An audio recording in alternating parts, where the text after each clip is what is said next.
Hi, welcome to Module 4, Week 4.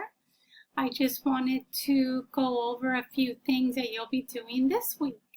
Okay, so we already went through infant, toddler.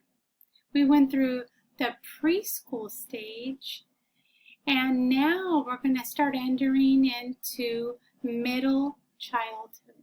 So that's kind of like school age, from kindergarten to like around junior high, 6th grade.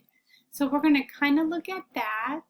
When the child turns around 13 and older, that's going to start entering into adolescence. So let's look at, you're going to be doing in this week, you're going to do chapter 11, 12, and 13, which takes the middle childhood. So like around 6 to 12 in this age range. And you're going to be looking at their brain development, cognitive, what are they doing socially, psychosocially. So I have a few videos up for that.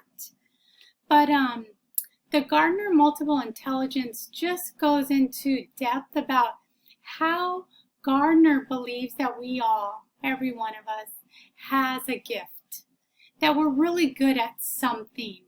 Just because we're not good at books, maybe not good at math, which I admire people that are good at math, or maybe somebody's really good with drawing, dancing, maybe they have like a really good ear for music.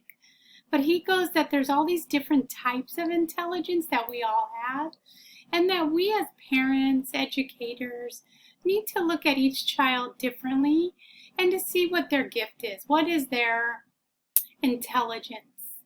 So again, he goes through that. So watch that. There's 8 of them. They added one more, but I would agree.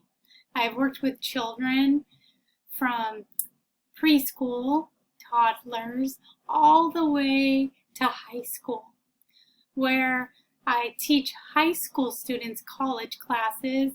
I've actually taught 6th grade, and then I've also been a preschool director for many years and worked at after school care for the range of TK all the way to 6th grade. So I have a lot of knowledge with this age group, which I love. So kind of dig into that for this week.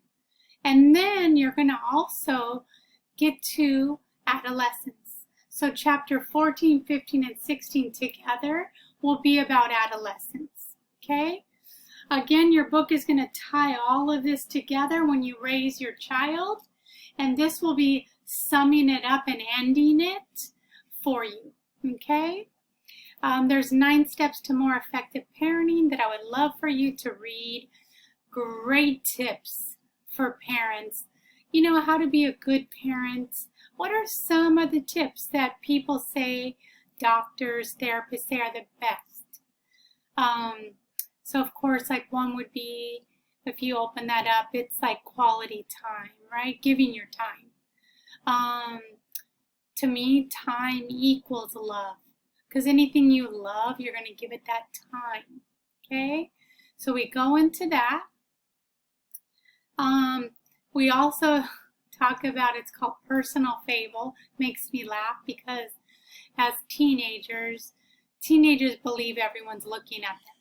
Even though, honestly, they're all worried about themselves. They're not even looking at them.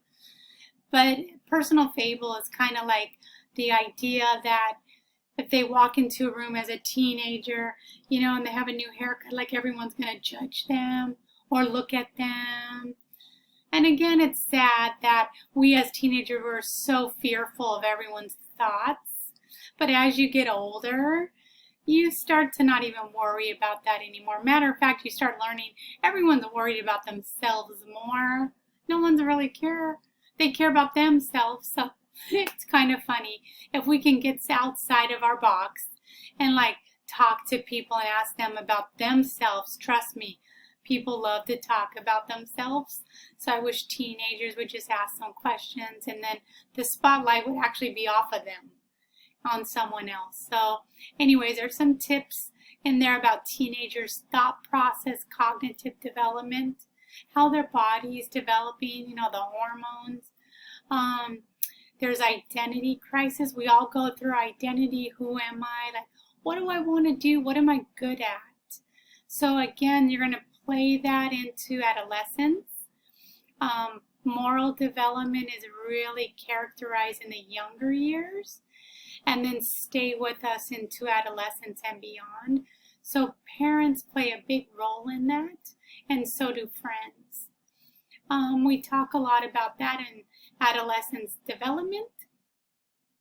Some homework, our last Developing Lives, woohoo, is done at this week. So parent group meeting, reflective writing, parent group meeting, again, that's the last one, number 6, and then reflective writing. And then you have your adult self-reflective analysis due. Okay?